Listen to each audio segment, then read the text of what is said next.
Shalom, selamat malam Bapak Ibu Saudara yang diberkati Tuhan. Salam sehat, penuh dengan sukacita, menaungi setiap hati kita.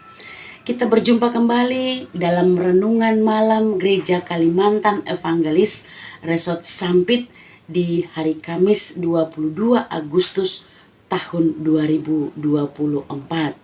Dasar perenungan kita seperti tertulis dalam Almanak Nas GKE dari kitab 1 Raja-Raja pasalnya yang keempat, ayatnya yang ke-21 sampai dengan 28 di bawah judul perikop kebesaran Salomo.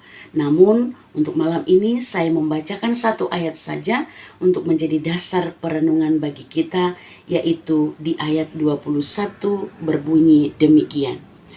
Maka Salomo berkuasa atas segala kerajaan, mulai dari sungai Efrat sampai negeri orang Filistin dan sampai ke tapal batas Mesir. Mereka menyampaikan upeti dan tetap takluk kepada Salomo seumur hidupnya. Amin. Sedemikian jauh pembacaan Alkitab. Yang berbahagia adalah kita yang mendengarkan firman Allah dan yang memeliharanya. Amin.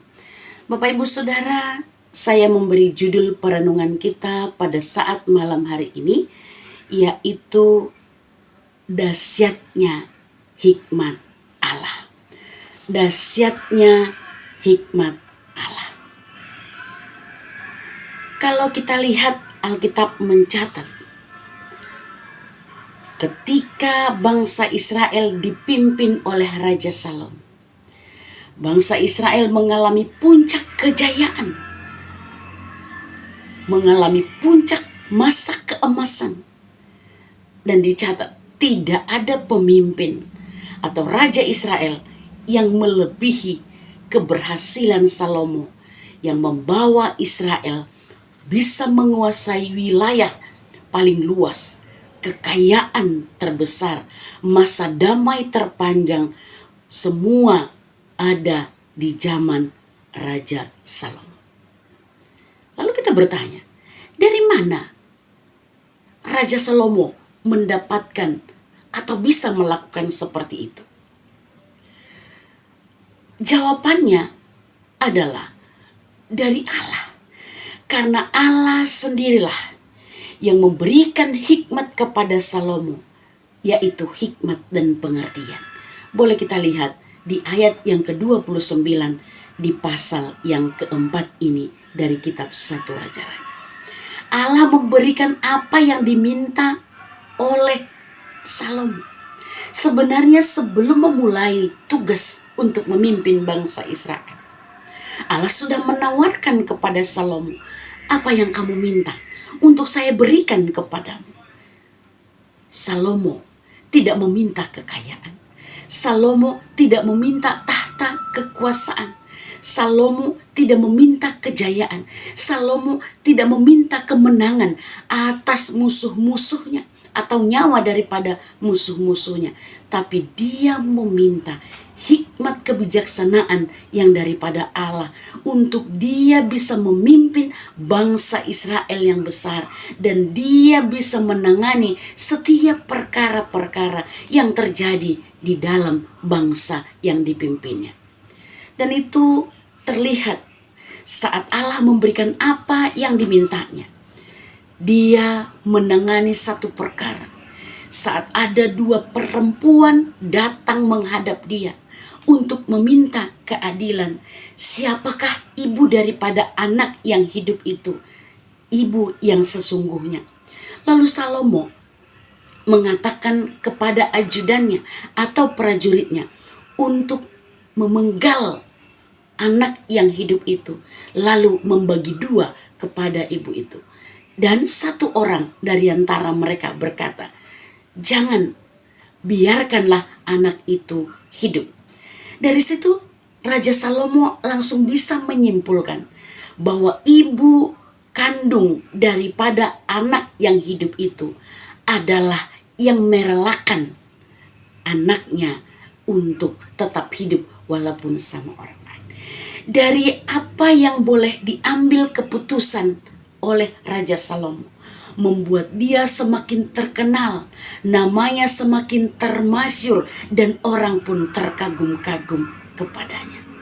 Dan Bapak Ibu Saudara yang diberkati Tuhan, bukan hanya perkara itu yang membuat dia semakin dikenal orang, semakin namanya masyhur, yaitu dalam dunia perpolitikan pun dia pantas diancungi jempol, karena dia bisa menguasai begitu luas, mulai dari Efrat katanya sampai ke tapal batas Mesir, dan semua bukan hanya dikuasai dengan terpaksa, tapi semua yang dikuasainya dengan sungguh-sungguh taat dan setia, takluk di bawah kepemimpinannya, karena mereka merasa damai, mereka merasa sukacita, dan mereka setia untuk memberikan apa yang menjadi kewajibannya kepada Raja Salomo. Itu dilakukan mereka sampai seumur hidupnya. Boleh kita lihat kembali di ayat yang ke-21 yang menjadi dasar perenungan kita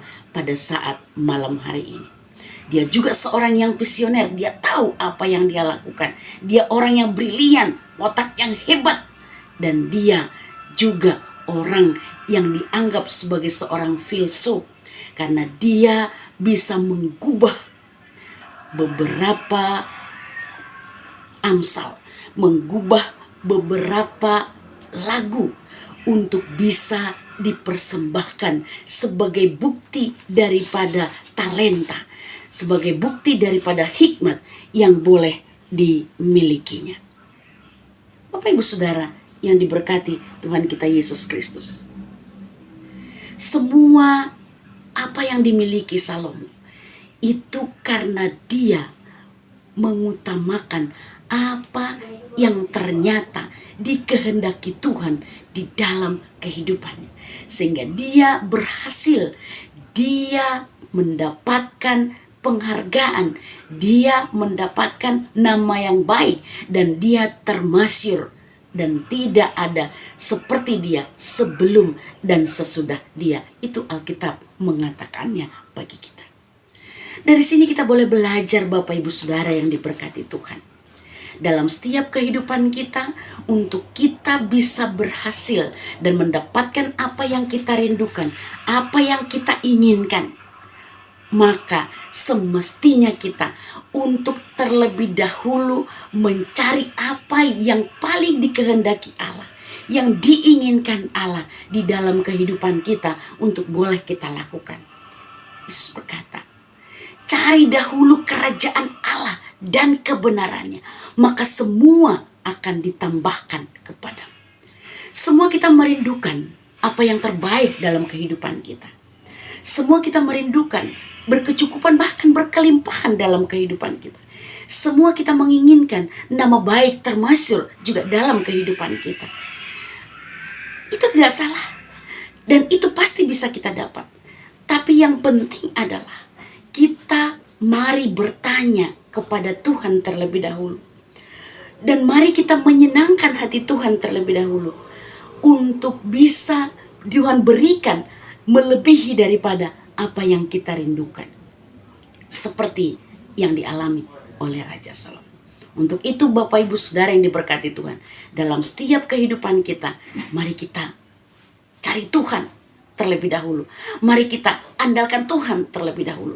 Jangan kita mengandalkan kekuatan kita, jangan kita mengandalkan kebolehan kita, jangan kita mengandalkan kekuasaan kita, jangan kita mengandalkan harta tahta kita, tapi mari mengandalkan hikmat, kuasa, anugerah yang daripada Tuhan, sehingga kita berjalan di rel yang diizinkan Tuhan boleh kita lalui. Tuhan memberkati firman-Nya. Kita berdoa. Kami bersyukur kepadamu Tuhan, buat firman yang sudah sampai kepada kami pada saat malam hari ini. Banyak hal yang boleh kami rindukan di dalam kehidupan kami, tapi pada saat ini kami diajari untuk terlebih dahulu mencari apa yang Tuhan kehendaki, apa yang Tuhan inginkan. Artinya yang menyenangkan hati Tuhan, itu yang pertama dan utama yang boleh kami lakukan. Maka segala sesuatu yang menjadi doa dan harapan kami, Tuhan akan berikan kepada kami. Terima kasih Tuhan, dan biarlah dalam setiap apa yang menjadi doa dan harapan kami perserahkan ke dalam tangan pengasihan-Mu. Tuhan yang boleh memberkati, Tuhan yang boleh menjawab tepat pada waktunya. Diberkatilah setiap kami yang boleh mendengarkan kebenaran firman-Mu, yang lemah Engkau kuatkan, yang berduka Engkau hiburkan, yang sakit Engkau sembuhkan, yang punya pergumulan, mari bantu untuk terus di dalam Tuhan menyelesaikan setiap pergumulan, persoalan kehidupannya. Malam ini, esok dan hari selanjutnya, hidup kami hanya kami serahkan di dalam kuat kuasa tangan Tuhan Yesus. Di dalam nama Yesus kami berdoa dan mengucap syukur. Amin.